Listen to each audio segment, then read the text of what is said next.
lacrosse. Open three is good. Shot towards the goal. Oh, quick serve. Nice. Tough shooting and score.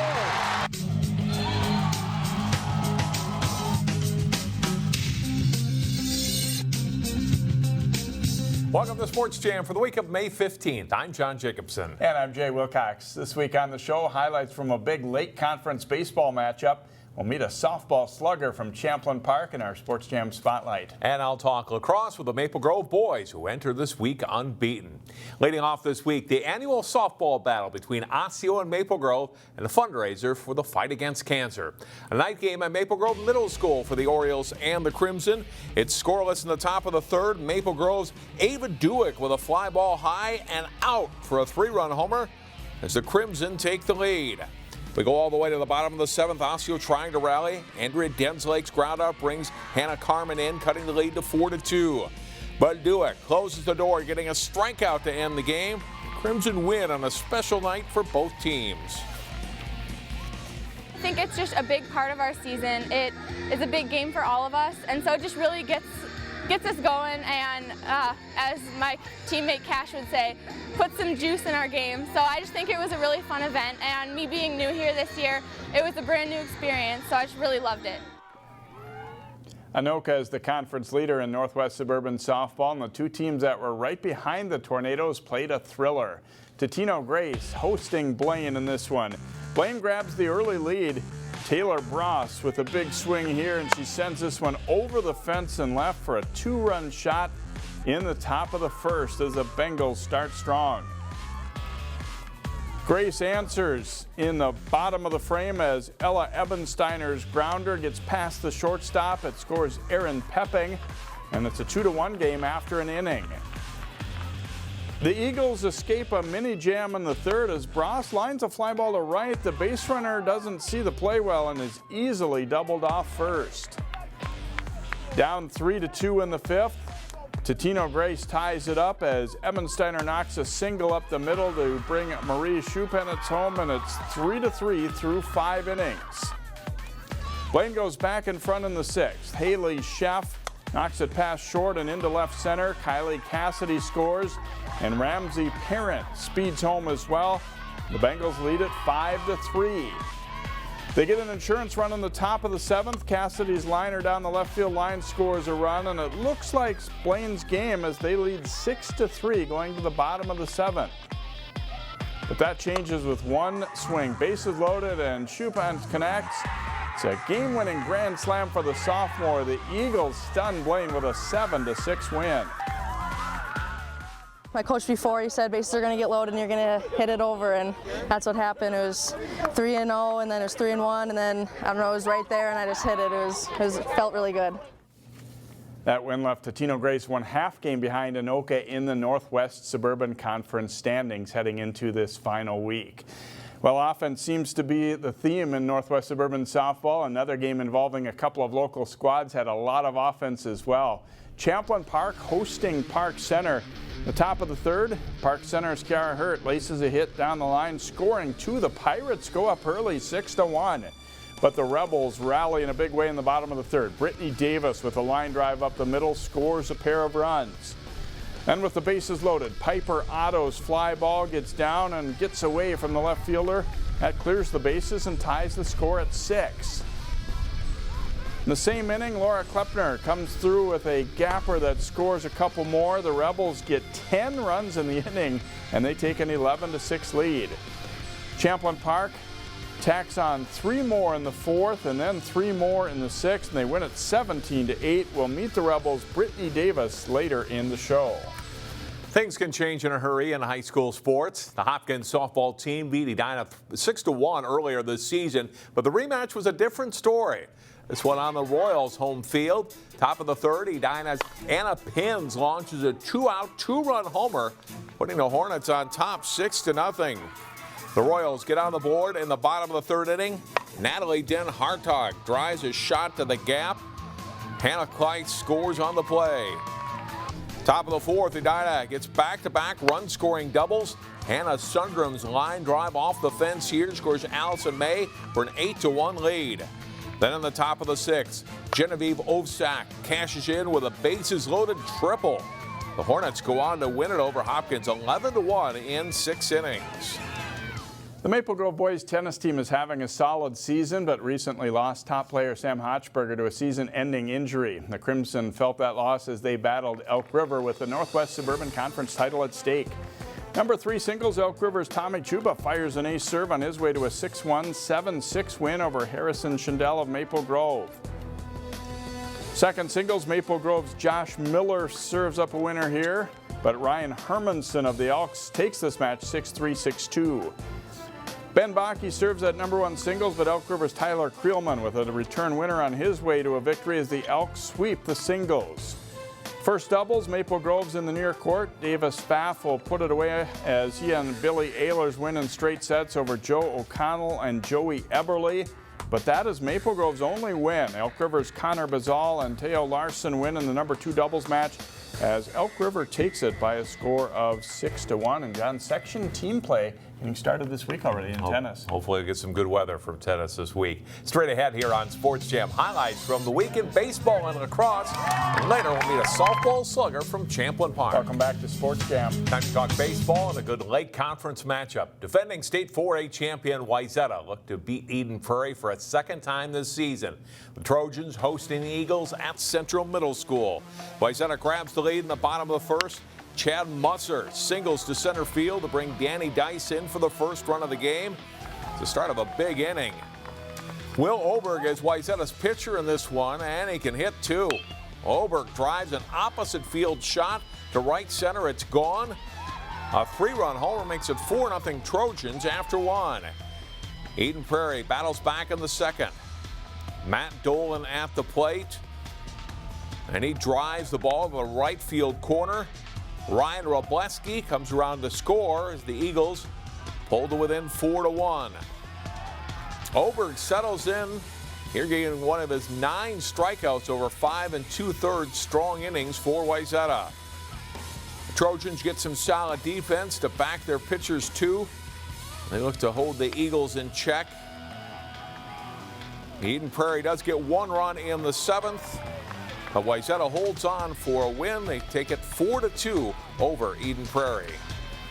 One of Wayzata's potential section opponents is Armstrong. The Falcons are trying to heat up with a young team. Armstrong comes ready to hit as they play at Osseo. The top of the first, Preston Reed lines a hit to left field to score Braden Gray, and it's 1-0 Falcons after just 3 batters have come to the plate. The next inning, Nate Perdola drives a hit to left field. His single plates Michael O'Malley, and it's 2-0 Armstrong. And here's the biggest blast of the game. Reed drives it down the line and left, and it'll stay just fair and just over the fence. A 3-run homer as Armstrong grabs a 5-0 lead. Not a lot of offense for Osseo in this one, but Matt Bezdicek drives the shoulder-high pitch for a hit that scores Nick Lyons as the Orioles get on the board in the bottom of the 3rd. But Armstrong tacks on more. Dawson D knocks it over the mound and into center field to score a run. The Falcons' lead grows to 7-1. And Mitchell Waletsky is tough to beat in this one. He pitches a nice game, allowing 3 hits and fanning 12. Armstrong wins it 10-1. That evened their record at 7-7. Park Center's baseball team has 5 non-conference wins this spring, but despite some close losses, they're still looking for their first Northwest Suburban Conference victory.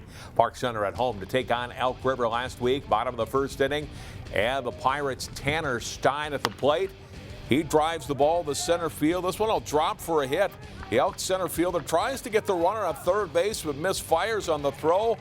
Mitch Mayer scrambles to the plate. It slides in safely with the game's first run. It's 1-0 after 1 inning.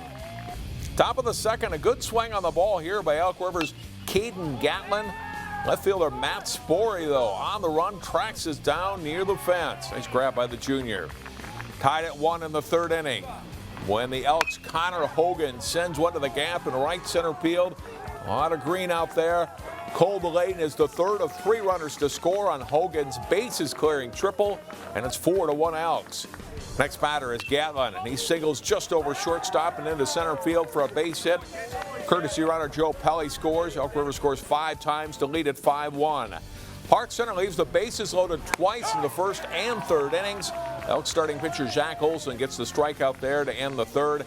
Elk River would later score 9 times in the sixth, and they beat Park Center 15-3. After a slow start to the season, the Armstrong girls lacrosse team is now building momentum toward the section playoffs later this month. Falcons looking for their 3rd straight win as they hosted Centennial. First half, and Armstrong's Ann Colwell curls in from behind the Cougars' net, comes out front and scores. Puts the home team up 1-0. Short time later, Maggie Hansen does almost the same thing, rounding the net and then firing a shot high into the Centennial net. That makes it 3-0 Falcons. Watch the effort by Hansen on this next goal. She'll fall down, get back up, and then is able to shoot past the defender and into the net for another goal, putting the Falcons ahead 4-0. Centennial got to within 6-3, but in the final seconds of the first half, Armstrong's Olivia Heck puts the shot away for her 2nd goal of the game, and it's 7-3 at halftime. Early second half, Colwell on the loose for the Falcons. Make a nice run to the net to score, giving Armstrong an 8-3 lead. Madeline Moore comes out from behind the net, reverses her position, and fires a shot in from close range. Armstrong dominates play most of the night, and they win it going away over the Cougars 16-4. The Benilde St. Margaret's boys lacrosse team carried an unbeaten record and number 3 ranking into their top 10 matchup last week against number 7 Chanhassen. The Red Knights are down in the second quarter, but they rally. Brian Arnold fires the shot home for a 3-2 Benilde lead. A nice pass by Quinn Aylen to Karsten Swenson for the goal, and the Red Knights lead 4-2 at halftime. Early in the third quarter, Chanhassen's Jaden Carey shakes a defender and rifles home the shot for the goal. And Carey takes over in the third quarter, scoring another goal here that gives the Storm a 7-5 lead. Benilde cuts it to 7-6. Eric Weber finding Jerome Newhouse for the shot and goal. But Chanhassen gets 2 more in the third quarter, including one from Jay Lockhorst, and they go on to win it 10-7. Most local track and field teams competed in Section True Team meets last week. Here's a look at the results from 2 of the main sections. The Wayzata boys captured the Section 7 3A title with Edina 2nd, Hopkins 3rd, and Minnetonka 4th. Armstrong and Cooper are in the 9 and 10 slots. On the girls' side, Minnetonka edges out Wayzata by 11.5 points for the top spot. Edina is 3rd, followed by Eden Prairie and Hopkins. Armstrong is 7th, and Cooper 10th. In Section 4 3A, Champlin Park is the top local boys team in 4th place behind Elk River, Anoka, and Andover. After the Rebels, Osseo is 5th, Maple Grove 6th, Rogers 8th, and Park Center 9th. On the girls' side, Maple Grove places 3rd behind Anoka and Elk River. Champlin Park is 5th, Osseo 7th, Rogers 8th, and Park Center 9th. The state meet is Friday for 3A teams and Saturday for teams in 1A and 2A, all of that at Stillwater High School. And also the Totino Grace boys won the Section 4 Class 2A meet. Benilde St. Margaret's won on the girls' side. And that same section, the State True Team meet, should be a good one this weekend. Yeah, it should be a lot of interesting athletes, a lot of great athletes and teams that competing there, obviously. Next in our Sports Jam Spotlight, meet a softball star who is rewriting the record book at Champlin Park.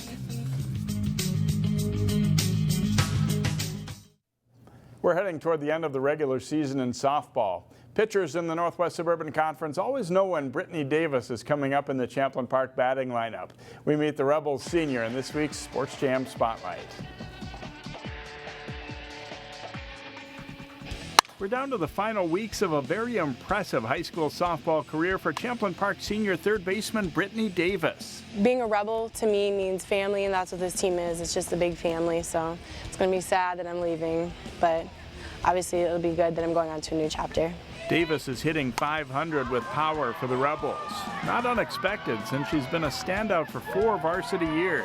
We heard about her when she was real young, coming up through the ranks. I think she was probably one of the first kids that was really sought after for some of the club teams and that kind of stuff. And so as an 8th grader, when she came to play for us, she was a tremendous player. And in our district, we can't allow 8th graders to play varsity ball, so she played on our 9th grade team for a year and just had a phenomenal year.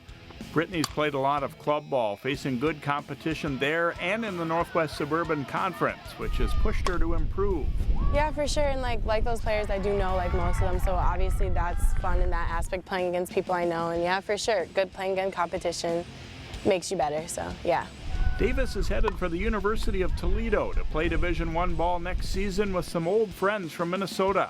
For my traveling team, we were in Florida, and the coach happened to walk up, and she happened to see me play, and she talked to my coach, and then I went down there for a official visit, and instantly when I got on campus, I was like, wow, I could see myself going here, and I also already have like teammates down there that play, and it's just a really like family feeling, and that's something that I needed to have wherever I was going to go to school. At Toledo, Davis hopes to start a journey in the medical field. A tough course load for a D1 athlete. I want to be a OBGYN, which is like a gynecologist. I just like health, so. I still have to continue talking to my coach because we have to obviously figure out schedules, but I have a passion for that and I want to do it, so if I want to do it, I'm going to go get it. Her teammates and coaches aren't surprised that Davis will play college ball at a high level. She's been a big asset to the Rebels program. For a while, like right when we first started at the high school, we were competing for the same position, but now it's like, it's just so great knowing that she's at third base. Like it's a really great security to know that she's there for you, and knowing with me at first base that she's always going to make her plays and always do the stuff she needs to do, and it's just awesome to know she's there. Just a phenomenal hitter, and you know, has really pushed our kids to be better, and really kind of elevated our program, and you know, being the first kid that I know of that's going D1 for softball is pretty special. To Brittney's left in the field is super talented sophomore shortstop Holly Blaska, who is being recruited by a lot of major colleges. It's been nice to help a younger player. Oh, for sure, and I'd say it goes both ways. We both help each other, and she obviously has a really bright future in front of her too. While the Rebels have had some of their better teams in recent years, they've never qualified for the state tournament. Their record isn't outstanding this spring, but with no dominant team in Section 5 4A this season, it's a possibility that Brittney Davis and Champlin Park could still compete for a section title. Well, as Coach Ridley always says, it's not where you start, it's where you finish, so I think anything can happen, especially with what we did with Anoka. You know, if we keep putting in the work and the effort, I think everything will work out how it's supposed to be. The Rebels close out the regular season this week with games against Andover, Irondale, and Hastings, weather permitting, of course. John talks lacrosse with the Maple Grove boys when Sports Jam returns. The Maple Grove boys lacrosse team enters play this week with a 9-0 record with 2 weeks left in the regular season, and they join us now on Sports Jam. We're with head coach Gig Willson along with John Wells and Frank Gates. And Frank, tell me about the season. The 9-0 start's got to be a great feeling. Yes, sir. It's been really fun so far. All the guys together are just believing in one goal at the end of the season, and that's make it to the state and state championship, and we're all locked in right now. A lot of seniors on this roster. How much does that help? It helps a ton. I mean, we have a lot of experience. Back in sophomore year, we all went to state, most of us, so it's really nice to have that recognition of the state tournament and everything, and helping the younger guys out. Was last year a disappointment? You're only about a 500 team, went out in the second round of the playoffs? We were very disappointed in our season last year. Some highs to take away from it, but a lot of lows, and that kind of ultimately hurt us in the long run. You talked about off-season work. What kind of things did you guys do to get ready for this year? At the beginning of the season, right before, about a week before, we went to a cabin up in, not even really sure, but up north, and came together as a team, did some team building activities, played some baseball, you know, different things that we wouldn't really do on the lacrosse field. Good luck the rest of the way, Frank. Thank you very much, sir. Midfielder John Wells, you had a big win a couple of weeks ago against Anoka. You rallied in the fourth quarter to win that game. How big was that, and how much did that help your team, do you think? Oh, yeah, it was a huge win for us. I mean, we're talking up that game. We're getting some recognition on MN Lax Hub as well for being a big game to watch that week. And the fact that we were able to turn that around, especially in the fourth quarter, was amazing, and definitely helped with the morale for the guys. Overall, what do you think have been the strengths for this team and the reason you're 9-0? Well, definitely being all seniors and having been playing together since youth, 6th grade or so, has been a huge help. And so just that chemistry of being with each other and our amazing coaching staff. So you were in the state tournament 2 years ago, and as Frank just mentioned, it's got to be a big goal for this team to get there again, right? Oh, yeah, definitely. That's been in our minds ever since last year, how that ended. So we're striving for that this year. Congrats on the great start. Good luck the rest of the way. Thank you.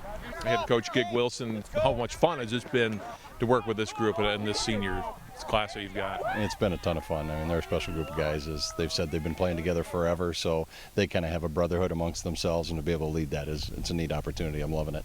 You've got some really good teams. Did last year catch you off guard a little bit as far as your one-loss record, and not quite to the snuff of what you guys have usually done in the past? You said it very well. Yeah, we had a lot of one-goal games, and unfortunately, we lost a lot of those one-goal games. So it was disappointing. We couldn't quite get the edge and close them out. And that's one of the things I've kind of been reminding the guys. You know, we didn't have a overall great season, so this is the time to do that, turn it around. As you work through the last couple of weeks of the regular season, what do you work on at this point to try to get ready and peak at the right time going into the section tournament, what you hope will be another state tournament appearance? Yeah, and that's always the hard part. A lot of it, surprisingly, maybe is just the bodies themselves, trying to keep them healthy. It's a grind. We're playing every other day, so they get worn down. We want to try and keep them healthy, hydrated, and a lot of good nutrition and all, and just ready to go. But I think from an on-the-field perspective, this late in the season, it's hard to put new things in. You're just trying to fine-tune the last little things that keep you from perfection and chase that. So. Just for a moment, peek ahead to Section 8 play. Who are the teams to beat in that section besides Maple Grove this year? Well, clearly Wayzata, and that's kind of a crosstown rivalry too, if you will, right? Our neighbors to the south. So that's always the big one we kind of tune our heads around and start thinking about very early in the season. They're a great program. They've been a great program forever. We kind of look forward to those battles. They're fun. So it'll be Wayzata and us, I bet. Great start so far. Good luck the rest of the way, Coach. Thank you very much. Thanks. Maple Grove boys lacrosse team 9-0 entering play this week. Again, 2 weeks left on the regular season, and then the section play begins. We'll take a timeout and come back and wrap up Sports Jam. First, here is our look at our plays of the week.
What makes your community feel like home? Is it knowing what's happening in your neighborhood? Or when people know your name? Connections make us a community. For more than 30 years, Northwest Community Television has connected citizens, neighbors, even sports fans through video. You can learn about the latest news through our truly local newscast. We cover and air around 150 high school sporting events every year. For our cities, we air parades and city meetings that you can watch whenever you want. Then, any citizen of our cities can create and share their own original content. We'll even teach you how to use the equipment too. We have always provided you with a connected community experience. And as life gets busier than ever, we will continue to engage, inform, and inspire through CCX Media, so you can stay connected to the place you call home. It's a family favorite, music in Plymouth at the Hildy Performance Center on Wednesday, July 5th. Find out more at ccxmedia.org under Cities and in the Community. Our game of the week is a matchup between two of the top teams in Northwest Suburban Conference boys lacrosse. As unbeaten Maple Grove plays at Armstrong Monday night. You can see the game live on the web through our live stream link at ccxmedia.org or catch the replays on CCX TV channels 12 and 799 Tuesday at 7 p.m. and then also Saturday morning at 10 o'clock. And that will do it for this week's show. Thanks for watching. We're near the end of the regular season in some spring sports, and playoffs are getting started. Settle in for a fun ride here on Sports Jam.